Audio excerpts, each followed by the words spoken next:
Hi, good evening to everybody. நம்ம last வீடியோவில் பேசின மாதிரி மார்க்கெட் இந்த லெவலுக்கு உடைக்காத இருக்காலும் நோ மோர் பேனிக் செல்லிங், பயப்படாதீங்க அப்படின்னு சொல்லியிருந்தோம். இப்போ மார்க்கெட் என்ன பண்ணுச்சு இன்னைக்கு வந்து கிளியராக வந்து நல்ல ஒரு ஃபர்ஸ்ட் ஹாஃபில் செல்லிங் வந்தாலும் ஃபர்ஸ்ட் 4 ஹவர்ஸ் கேண்டலில் பார்த்தீங்கன்னா நல்ல ஒரு கேப் டவுனில் ஓப்பன் ஆகிட்டு மார்க்கெட் வந்து நல்ல ஒரு செல்லிங் ப்ரெஷரில் வந்துட்டு அண்ட் தென் செகண்ட் ஹாஃபில் நல்ல ஒரு பாசிட்டிவ் பயாஸ். இதுக்கு என்ன காரணம் ஏதுன்னு பார்த்தீங்கன்னா குஜராத்தில் ஒரு சில முதலீட்டாளர்களின் முதலீடுகளை பற்றிய பேச்சுவார்த்தைகள்ல நல்ல ஒரு பாசிட்டிவ் பயாஸ் நியூஸஸ் கிடைச்சது. அதாவது இந்தியா வந்து க்ரோவிங் அதாவது வளர்ச்சிக்குண்டான பாதையை நோக்கி போகிறது அப்படின்ட்டு பலமுறை சொல்லியிருப்போம். நம்மளுடைய நாடு வந்து ஒரு பெரிய வளர்ச்சியே காணல. இதுக்கு அப்புறமேட்டுக்கா தான் குரோத்தே இருக்கு. அப்போ இந்தியன் எக்கனாமிக் குரோத் ஆக போகுதுன்னா நம்மளுடைய ஸ்டாக் மார்க்கெட்டும் நல்லா ரைஸ் ஆகும். நல்ல நல்ல ஸ்டாக்ஸ்ல இன்வெஸ்ட் பண்ணுங்கன்ட்டு பலமுறை சொல்லியிருப்போம். அதானியோடைய ஒரு 2,00,000 கோடி முதலீடு வருது அப்படின்ட்டு ஒரு நியூஸ்.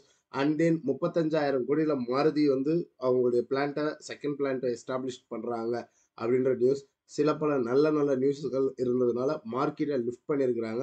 அண்ட் தென் இன்னைக்கு பேக் போன் ஆஃப் நிஃப்டி அப்படின்ட்டு பார்த்தீங்கன்னா ரிலையன்ஸ் வந்து ஆல் டைம் ஹையை பிரேக் பண்ணியிருக்கு. ரிலையன்ஸ் வந்து மேலே போச்சுன்னா சும்மா போகாது. நிஃப்டியை ஒரு 1000 2000 பாயிண்ட்டை சேர்த்து இழுத்துக்கிட்டு தான் போகும். அதோடைய வெயிட்டேஜ் என்ன ஏதுன்னுட்டு பலமுறை நம்ம பேசியிருப்போம். ஒரு ஹெவி வெயிட்டேஜ்னா என்ன, ஹெவி வெயிட்டேஜ் எப்படி மூவ் ஆகும், அப்படி அது மூவ் ஆச்சுன்னா நிஃப்டியை எப்படி லிஃப்ட் பண்ணும் அப்படின்ட்டு சொல்லியிருப்போம். ஓகே, ரிலையன்ஸ் வந்து எந்த ரேஞ்சில் இருக்கு, ஸோ நம்ம வந்து 21,475க்கு கீழே ஏதாவது ஓப்பன் அண்ட் க்ளோஸ் கிடைச்சாதான் நம்ம ஃபர்தராக இந்த கரெக்ஷன்லாம் எதிர்பார்க்கலாம். அது கூட வந்து மைனர் கரெக்ஷன் தான். ஒரே ஒரு கேண்டில் எடுக்கணும், இதே மாதிரி வந்து தொட்டுட்டு டக்குன்னு திருப்புறதுக்கு highly possible. So nothing to worry. Reliance இன்னைக்கு என்ன பண்ணாங்க, ரிலையன்ஸ் இண்டஸ்ட்ரீஸ் வந்து இது வந்து ஒரு வீக்லி கேண்டலில் வச்சு காட்டுறேன். ஆல் டைம் ஐயை கிளியராக ஒரு பிரேக் அவுட் வருது தெரியுதுங்களா. இதுக்கு முன்னாடி வந்து இந்த இடத்துல கிட்டத்தட்ட ஜூலையில் 2023 ஒரு அட்டெம்ப்ட் எடுத்திருக்கிறாங்க, ஃபெயில்ட் ஆகிக்கு வந்திருக்கிறாங்க. பட் வந்து இந்த ரேஞ்சை வந்து கம்ஃபர்டபுளாக ஓப்பன் அண்ட் க்ளோஸ் வந்திருக்கு. நல்லா புரிஞ்சுக்கணும் நண்பர்களே. அப்போ இது வந்து ஒரு ஜோனாக நம்ம போட்டு பார்க்குறோம்னா இது வந்து ஒரு ஜோன். இந்த ஜோனில் ஒரு ஆல் டைம் ஐயை தொட்டிட்டு ஒரு சின்னதாக ஒரு மொமெண்டமே இல்லாத கேண்டில். பட் இந்த கேண்டில் வந்து நல்ல ஒரு மொமெண்டமான கேண்டில், நல்ல ஒரு ஆல் டைம் ஐக்கு மேலே சஸ்டைனபிளான ஒரு கேண்டில் வந்திருக்கு. ரிலையன்ஸோடைய ட்ரெண்ட் என்ன, ஒரு லாங் டேர்ம் ட்ரெண்ட் என்னன்னு பார்த்தீங்கன்னா மந்த்லி வைஸில் பார்த்தீங்கன்னா இதுதான் ட்ரெண்ட். அவங்களுடைய ட்ரெண்ட் என்ன, எந்த ஜோனில் போயிட்டு இருக்குன்னு பார்த்தீங்கன்னா கிளியராக இந்த ஜோனில் தான் மூவ் ஆகிட்டு இருக்கு. அப்போது ரிலையன்ஸ் இதுக்கு மேலே ஒரு கம்ஃபர்டபுளாக ஒரு பெரிய சைட்வேஸ், அந்த சைட்வேஸை நம்ம என்ன சொல்லுவோம், ஒரு செங்கல் அப்படின்னுக்கிட்டு இருப்போம். இந்த செங்கல் நல்ல ஒரு வேக்காடு போட்டு வேக வச்சு உடச்சி மேலே வச்சிருக்கு. ஃபர்தராக ரிலையன்ஸ் இங்கேருந்து என்ன பொறுத்த வரைக்காலும் மூவ் ஆச்சுன்னா லாங் டேர்ம் டார்கெட்டுக்கு ஒரு 28% மூவ் ஆகிறதுக்கு highly possible. Long term target தான், அதுக்குன்னு ஸ்ட்ரைட்டாக ஒரே கேண்டலில் போயிடாது. ஒரு ஏற்றத்துக்குண்டான இறக்கம், இறக்கத்துக்குண்டான ஏற்றத்தை கொடுத்து மார்க்கெட் மேலே லிஃப்ட் பண்ணுறதுக்கு தான் வாய்ப்புகள் அதிகம். ஸோ நல்ல நல்ல ஸ்டாக்ஸில் இன்வெஸ்ட் பண்ணுங்க. இன்னைக்கு கூட நான் சம் ப்ராஃபிட் புக்கிங் பண்ணிட்டு ஒரு பாட்டம் அவுட்டில் இருக்கிற ஸ்டாக்ஸ்லாம் பிடிச்சி தான் இன்வெஸ்ட் பண்ணி வச்சுருக்கேன். லார்ஜ் கேப் செக்டாரை பர்ஃபார்ம் பண்ணாதது எஃப்எம்சிஜியில் நிறைய ஸ்டாக்ஸ் இருக்குது. நல்ல ஒரு கரெக்ஷன் மோடில் நல்ல ஒரு பாட்டமில் இருக்கிற ஸ்டாக்கை பிக் பண்ணி இன்வெஸ்ட் பண்ணுங்க. நல்ல ஒரு ரிட்டர்ன்ஸ் எடுக்கலாம். மிட் அண்ட் ஸ்மால் கேப்லாம் நல்லா பர்ஃபார்ம் பண்ணிடுச்சு. இப்போ லார்ஜ் கேப் தான் பர்ஃபார்ம் பண்ணக்கூடிய நேரம். லார்ஜ் கேப் செக்டார்லாம் ஃபோக்கஸ் பண்ணுங்க. அதுக்குண்டு மிட் அண்ட் ஸ்மாலை ஃபோக்கஸ் பண்ண வேணான்ட்டு சொல்லலை. அதுலேயும் நல்ல ஸ்டாக்ஸ் இருக்கு, பர்ஃபார்ம் பண்ணாத ஸ்டாக்ஸ் இருக்கு. அதை தேடி கண்டுபிடிச்சி இன்வெஸ்ட் பண்ணுங்க. ஓகே, நிஃப்டியை ரிலையன்ஸ் கட்டாயம் லிஃப்ட் பண்ணி கூட்டுட்டு போகும் அப்படின்றத டிக்ளேர் பண்ணிடலாம். Next of all bank Nifty என்ன நடந்தது. ஓகே, பேங்க் நிஃப்டி வந்து சேம் அதே அந்த சினாரியோ தான்.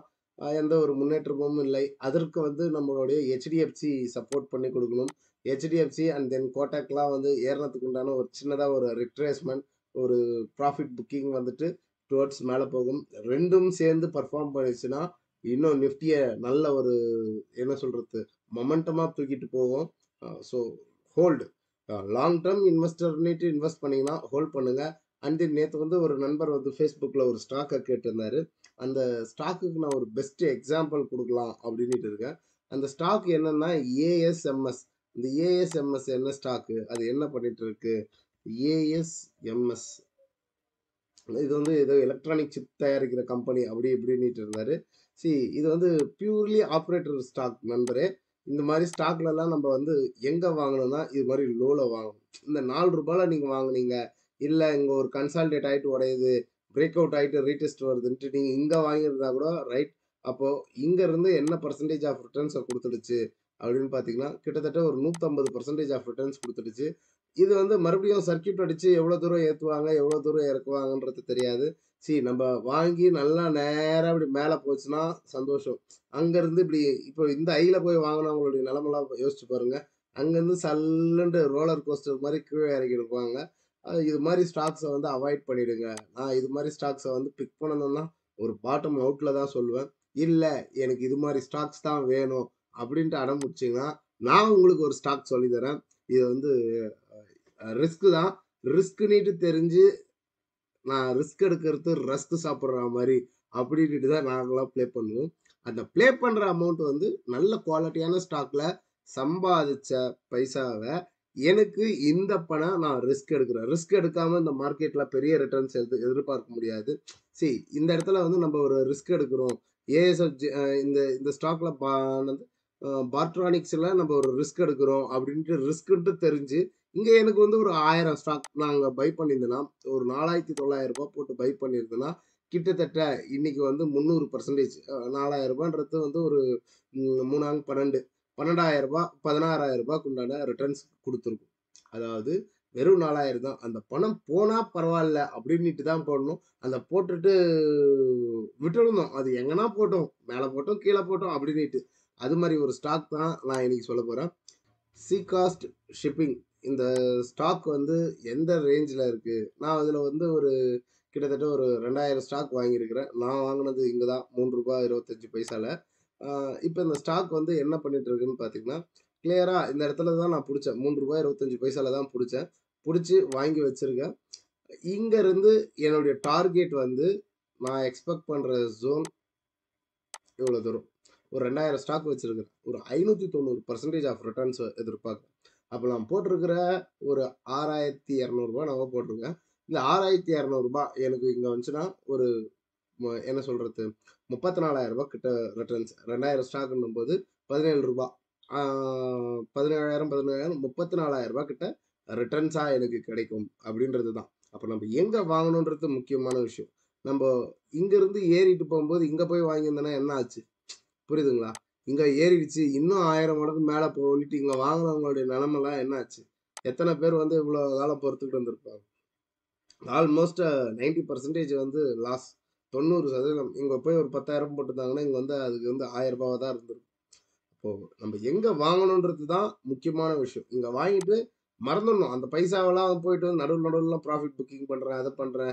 அ மறுபடியும் ஒரு கரெக்ஷன் வருது. அப்படி இப்படின்றதெல்லாம் பண்ணிட்டு இருக்கக்கூடாது. நான் ரிஸ்க் ஃபுல்லாவே அதாவது இது வந்து ஒரு கேம்பிளிங். இந்த பைசா வந்து நான் போட்டுடுறேன். போட்டது வந்தா கோடி, இல்ல தெருக்கோடி அப்படின்ற மாரி போட்டு ரிஸ்க் எடுக்கிறவங்க தாராளமா இந்த ஸ்டாக்க ஃபோக்கஸ் பண்ணுங்க. அண்ட் தென் இன்னொரு மல்டி இயர் பிரேக் அவுட் உண்டான ஸ்டாக் யுஎஃப்ஓ. சரி, யுஎஃப்ஓ மூவிஸ் இந்தியா.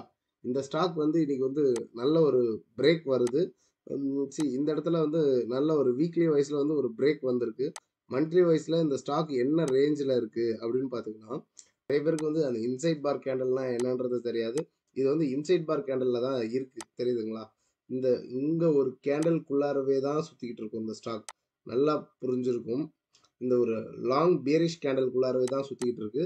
பட் இந்த இடத்துல பிரேக் வருது. அதனால தான் ஒரு இயர்லியாவே சொல்றேன். But you can try. நம்ம என்ட்ரி போறோம்னா, நம்மளுடைய ஸ்டாப் லாஸா 133 வச்சுக்கோங்க. ரூ. 143 ட்ரேட் ஆகுது. ரூ. 133 எஸ்எல் வச்சுட்டு ட்ரேடுக்கு போறவங்க தாராளமா கான்ட்ரிபியூட் பண்ணலாம். ஃபர்தரா இந்த 133க்கு கீழ உடைச்சதுன்னா கூட, நீங்க இன்னும் கொஞ்சம் ஹண்டிங் ஜோனா 123 வரைக்கலாம் விடலாம். இந்த ரூ. 121 வரைக்கும் எஸ்எல் அப்படின்ட்டு வச்சுட்டு மூவ் பண்றவங்க தாராளமா கான்ட்ரிபியூட் பண்ணலாம். இங்க இருந்து இந்த டார்கெட் 71% இருக்கு. அப்ப நம்மளுடைய ஸ்டாப் லாஸ் எதுன்றது நம்மளுக்கு கிளியரா தெரியணும்.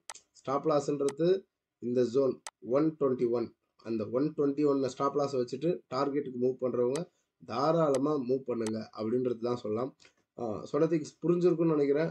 பென்னி ஸ்டாக்ஸ் பக்கம் போகாதீங்க. பிகினர்ஸ் வந்து எல்லாருமே நான் கூட ஆரம்பத்தில வந்து மார்க்கெட்டுக்குள்ளார வரும்போது, அந்த ரூ. 5 ஸ்டாக், ரூ. 4 ஸ்டாக் நம்ம ஒரு 1000 ஸ்டாக் ஒரு ரூ. 5ல வாங்குனோம்னா, 5000 போடுறோம். 50,000 போட போறோமா, போட்டு அந்த 50,000 அப்படியே வந்து ரூ. 50வா ஒரு வருஷத்துல மாறிச்சுன்னா 5,00,000 அப்படின்ட்டு நெனச்ச காலங்கள்லாம் உண்டு. அதெல்லாம் நீங்க என்னென்ன தப்பு பண்ணீங்களோ, அத்தன தவறுகளையும் நாங்களும் செய்து தான் இந்த மார்க்கெட்ல உள்ள வந்திருக்கோம். அ தீனா சொன்னா, தீ அப்படின்னுட்டு சொன்னா எந்த குழந்தைக்கும் தெரியாது. அதுல போய் விரல் வச்சு சுட்டுக்கிட்டா தான் அதனுடைய அரும பெரும தெரியும். ஸோ சர்க்யூட் ஸ்டாக்ஸ அவாய்ட் பண்ணுங்க. சர்க்யூட் ஸ்டாக்ஸ எங்க புடிக்கணுமோ, அந்த இடத்துல புடிங்க அப்படின்றது தான் நான் சொல்லுவேன். மற்றுமொரு பதிவில் உங்களை சந்திக்கிறேன். இப்படிக்கு உங்கள் நண்பன் பாலாஜி ரஞ்சிதா.